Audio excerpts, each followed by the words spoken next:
10वां अध्याय भगवान श्री राम की शेष लीलाओं का वर्णन। श्री शुकदेव जी कहते हैं, परीक्षित, भगवान श्री राम ने गुरु वशिष्ठ जी को अपना आचार्य बनाकर उत्तम सामग्रियों से युक्त यज्ञों के द्वारा अपने आप ही अपने सर्वदेव स्वरूप स्वयं प्रकाश आत्मा का यजन किया। उन्होंने होता को पूर्व दिशा, ब्रह्मा को दक्षिण, अधर्वयु को पश्चिम और उद्गाता को उत्तर दिशा दे दी।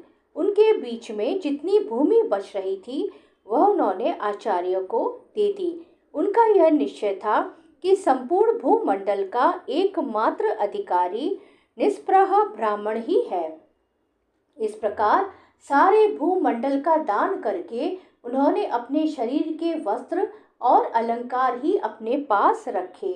इसी प्रकार महारानी सीता जी के पास भी केवल मांगलिक वस्त्र और आभूषण ही बच रहे। जब आचार्य आदि ब्राह्मणों ने देखा कि भगवान श्री राम तो ब्राह्मणों को ही अपना इष्ट देव मानते हैं, उनके हृदय में ब्राह्मणों के प्रति अनंत स्नेह है, तब उनका हृदय प्रेम से द्रवित हो गया। उन्होंने प्रसन्न होकर सारी पृथ्वी भगवान को लौटा दी और कहा, प्रभु, आप सब लोकों के एकमात्र स्वामी हैं। आप तो हमारे हृदय के भीतर रहकर अपनी ज्योति से अज्ञानांधकार का नाश कर रहे हैं। ऐसी स्थिति में भला आपने हमें क्या नहीं दे रखा है? आपका ज्ञान अनंत है। पवित्र कीर्ति वाले पुरुषों में आप सर्वश्रेष्ठ हैं। उन महात्माओं को जो किसी को किसी प्रकार की पीड़ा नहीं पहुंचाते, आपने अपने चरण कमल दे रखे हैं। ऐसा होने पर भी आप ब्राह्मणों को अपना इष्ट देव मानते हैं। भगवान, आपके इस राम रूप को हम नमस्कार करते हैं। परीक्षित, एक बार अपनी प्रजा की स्थिति जानने के लिए भगवान श्री राम जी रात के समय छिपकर बिना किसी को बतलाए घूम रहे थे। उस समय उन्होंने किसी की यह बात सुनी। वह अपनी पत्नी से कह रहा था, अरे तू दुष्ट और उल्टा है, तू पराये घर में रह आई है। स्त्री लोभी राम भले ही सीता को रख ले, परंतु मैं तुझे फिर नहीं रख सकता। सचमुच सब लोगों को प्रसन्न रखना टेढ़ी खीर है, क्योंकि मूर्खों की तो कमी नहीं है। जब भगवान श्री राम ने बहुतों के मुंह से ऐसी बात सुनी तो वे लोकापवाद से कुछ भयभीत से हो गए। उन्होंने श्री सीता जी का परित्याग कर दिया और वे वाल्मीकि मुनि के आश्रम में रहने लगी। सीता जी उस समय गर्भवती थी। समय आने पर उन्होंने एक साथ ही 2 पुत्र उत्पन्न किए। उनके नाम हुए कुश और लव। वाल्मीकि मुनि ने उनके जात कर्म आदि संस्कार किए। लक्ष्मण जी के 2 पुत्र हुए, अंगद और चित्रकेतु। परीक्षित, इसी प्रकार भरत जी के भी 2 ही पुत्र थे, तक्ष और पुष्कल, तथा शत्रुघ्न के भी 2 पुत्र हुए, सुबाहु और श्रुतसेन। भरत जी ने दिग्विजय में करोड़ों गंधर्वों का संहार किया। उन्होंने उनका सब धन लाकर अपने बड़े भाई भगवान श्री राम की सेवा में निवेदन किया। शत्रुघ्न जी ने मधुवन में मधु के पुत्र लवण नामक राक्षस को मारकर वह मथुरा नाम की पुरी बसाई। भगवान श्री राम के द्वारा निर्वासित सीता जी ने अपने पुत्रों को वाल्मीकि जी के हाथों में सौंप दिया और भगवान श्री राम के चरण कमलों का ध्यान करती हुई वे पृथ्वी देवी के लोक में चली गई। यह समाचार सुनकर भगवान श्री राम ने अपने शोकावेश को बुद्धि के द्वारा रोकना चाहा, परंतु परम समर्थ होने पर भी वे उसे रोक न सके, क्योंकि उन्हें जानकी जी के पवित्र गुण बार बार स्मरण हो आया करते थे। परीक्षित, यह स्त्री और पुरुष का संबंध सब कहीं इसी प्रकार दुख का कारण है। यह बात बड़े बड़े समर्थ लोगों के विषय में भी ऐसी ही है। फिर ग्रहासक्त विषयी पुरुष के संबंध में तो कहना ही क्या। इसके बाद भगवान श्री राम ने ब्रह्मचर्य धारण करके 13,000 वर्ष तक अखंड रूप से अग्निहोत्र किया। तदंतर अपना स्मरण करने वाले भक्तों के हृदय में अपने उन चरण कमलों को स्थापित करके, जो दंडक वन के कांटों से बिंध गए थे, अपने स्वयं प्रकाश परम ज्योतिर्मय धाम में चले गए। परीक्षित, भगवान के समान प्रतापशाली और कोई नहीं है, फिर उनसे बढ़कर तो हो ही कैसे सकता है। उन्होंने देवताओं की प्रार्थना से ही यह लीला विग्रह धारण किया था। ऐसी स्थिति में रघुवंश शिरोमणि भगवान श्री राम के लिए यह कोई बड़े गौरव की बात नहीं है कि उन्होंने अस्त्र शस्त्रों से राक्षसों को मार डाला या समुद्र पर पुल बांध दिया। भला उन्हें शत्रुओं को मारने के लिए बंदरों की सहायता की भी आवश्यकता थी क्या? यह सब उनकी लीला ही है। भगवान श्री राम का निर्मल यश समस्त पापों को नष्ट कर देने वाला है। वह इतना फैल गया है कि दिग्गजों का श्यामल शरीर भी उसकी उज्ज्वलता से चमक उठता है।